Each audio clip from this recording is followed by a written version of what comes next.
자, 이 시간 함께 하실 분 모셔봐야죠. 네, 그렇습니다. 바른 법률 상식을 전해주실 법무법인 가교의 서주호 변호사 자리해 주셨습니다. 안녕하세요. 네, 안녕하십니까. 서주호 변호사입니다. 네, 반갑습니다. 오늘도 잘 부탁드리겠고요. 자, 본격적으로 생활 속 법률 상식, 오늘 과연 우리가 해결해야 될 과제 어떤 상황인지 화면으로 함께 확인해 보시죠. 안녕하세요. 저는 지난 5년간 근로자 생활을 하다가 당당히 독립을 하게 된 이름은 사업자라고 합니다. 컴퓨터 프로그래머로 사회생활을 시작하고 경력을 쌓아서 근로자에서 사업자가 된 후로 가장 어려운 점이라면 소득 관리와 또 이것저것 세금 처리를 할 부분이었죠.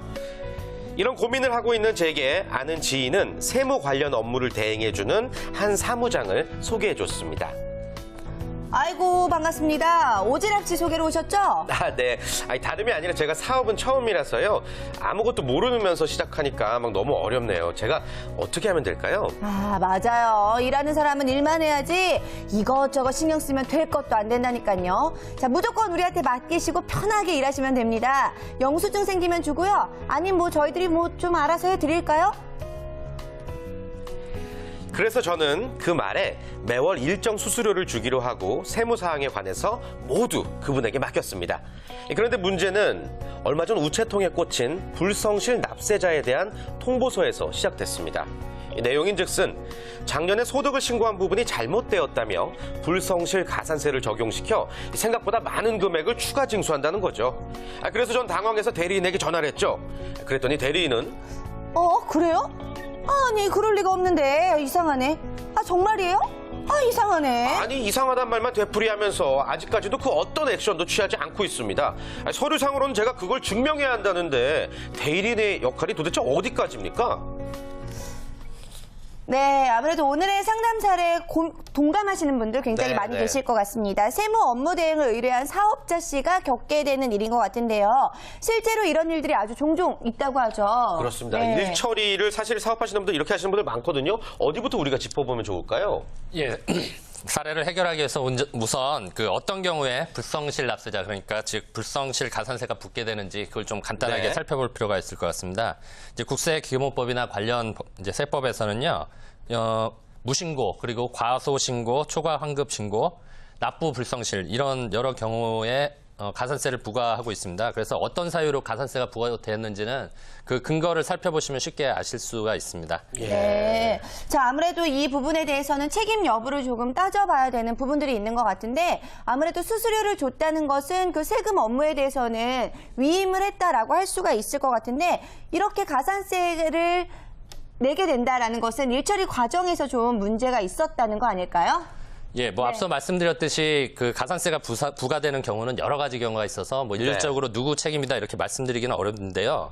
그 책임을 나누는 기준이 되는 거는 원인 제공을 누가 했냐 이렇게 보면 아주 간단하다고 볼 수 있습니다. 네. 예를 들어서 그 사업자 씨가 관련 자료를 뭐 고의로 누락했다든가 그렇지 않으면 이제 세무 대리를 하는 측에서 실수로 그 자료를 누락해서 문제가 생겼다든가 아니면 업무 처리는 제대로 했는데 뭐 세금을 제때 안 내서 이렇게 발생했는지 상황에 따라서 그 책임 소재를 가리면 될 것 같습니다. 네. 그렇다면 일단 세무 대리 측에서 실수를 했다면 이게 어떻게 되는 거죠? 예, 만일 뭐 세무 대리 측에서 하는 측에서 실수를 했다면 당연히 그쪽에서 책임을 져야 되는 게 당연하겠죠. 뭐 사례에서 그 세무사가 직접 처리한 것 같지는 않고 사무장이 처리했는데 어쨌든 이런 경우도 세무사나 뭐 세무법인은 이제 사용자 책임이라고 그래서 함께 책임을 져야 되는 게 원칙입니다. 그렇군요. 그렇다면은 이제 또 사례 속에 이야기를 해보면 아무래도 증명에 대해서는 대리인이 직접 해야 되는 부분인 것 같은데, 대리인이 아니라 사업자가 해야 되는 부분인 것 같은데 이걸 증명하는 것도 사실 쉽지 않을 것 같아요. 그렇죠. 네. 아무것도 모른다는데. 뭐 쉽지는 않으실 것 같지만 그 제가 항상 말씀드리는데 그 입증 책임이라는 건 하여튼 책임을 묻고자 하는 사람, 상대방에게 책임을 묻고자 하는 그 사람이 입증해야 되는 게 원칙입니다. 이 사례도 뭐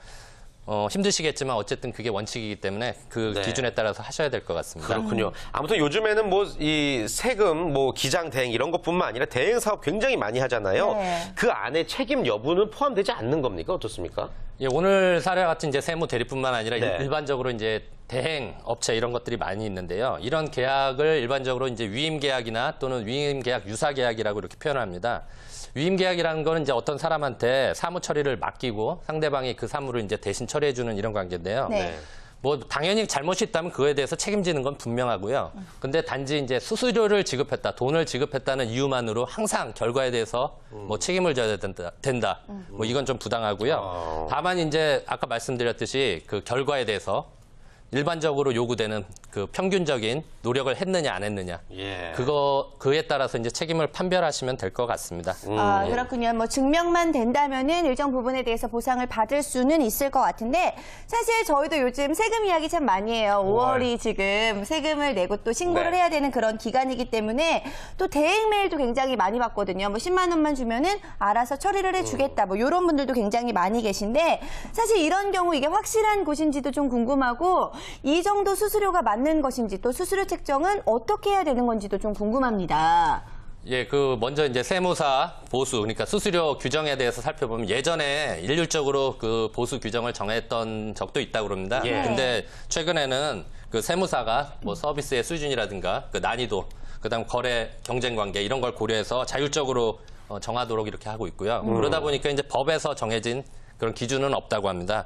그리고 이제 아까 질문에서 잠깐 말씀하셨는데 수수료 뭐 10만 원을 주면 뭐 일을 잘 처리해주고 세금 환급을 더 많이 해주겠다 뭐 이런 예. 경우가 있는데요. 이게 이제 일적이지는 않지만 탈세가 아니라면 탈세가 아니고 법이 허용한 범위에서 이제 절세를 해주겠다 이런 취지라면 그거 뭐 자체가 부당하다고 보기는 좀 어려울 것 같습니다. 그렇군요. 자, 그리고 또 이런 경우들 있잖아요. 정식 세무사가 아니라 개인에게 이제 조언을 구해서 신고를 했는데 그게 좀 잘못됐다. 그럼 그것도 역시 좀 처벌 대상이 되는 걸까요? 예, 세무사법에는 이제 세무사 자격이 없으면서 세무 대리를 한 사람을 이제 엄하게 처벌하고 있는데요. 네. 그래서 이제 사례 같은 경우 세무사 자격이 없는데도 세무 대리 업무를 직접 했다. 이렇게 되면 당연히 엄하게 처벌을 받게 될 겁니다. 근데 이제 단순하게 조언을 받았다. 그리고 조언을 받아서 그 도움으로 뭐 본인이 직접 처리했다. 이런 것만 가지고 처벌 뭐 받거나 그러진 않습니다. 네. 그렇군요. 알겠습니다. 오늘 생활 속 법률 상식 일종의 수수료를 지급하고 업무 대행을 의뢰한 경우에 생길 수 있는 일들에 대해서 알아봤습니다. 마지막으로 이런 일들이 안 생기기 위해서 우리가 어떤 점들을 미리 염두하면 좋을까요? 예, 뭐 어떤 일 처리를 뭐 대행을 맡기시는 거는 여러 가지 이유가 있으실 겁니다. 뭐 일 처리를 편하게 하시려는 것도 있지만 네. 반드시 당연히 그 좋은 결과를 원하시는 그쵸. 점이 있으실 건데요. 우선은 이제 신뢰할 만한 그 전문성이나 또는 성실성이 있는지 그런 업체인지 살펴보셔야 될 것 같고요. 또한 이제 일을 맡겨놨다고 그래서 그냥 믿고 방치하시지 마시고요. 최소한 이제 기본적인 진행 상황이라든가 그다음에 처리 내용을 이제 수시로 확인해 보시는 게 좋을 것 같습니다. 네. 네, 좋습니다. 오늘도 좋은 말씀 변호사님 고맙습니다. 네, 예, 감사합니다. 감사합니다.